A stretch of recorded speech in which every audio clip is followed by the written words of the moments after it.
Just having a look at some of my catnip and that. It's overgrown this year, but the amount of bees... That's catnip, yeah. The amount of bees that are on it, it's unbelievable.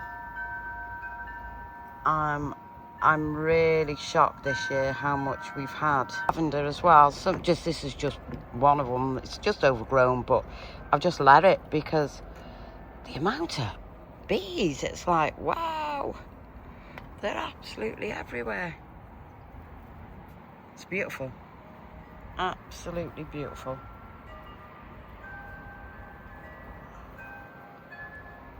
Got lavender down there as well.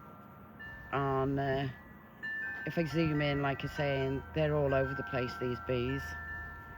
There's some of the catnip right here, as you can see. It all needs cutting back, but I just don't want to do it yet.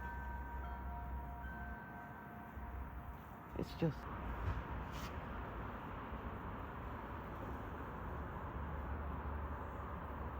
And the smell.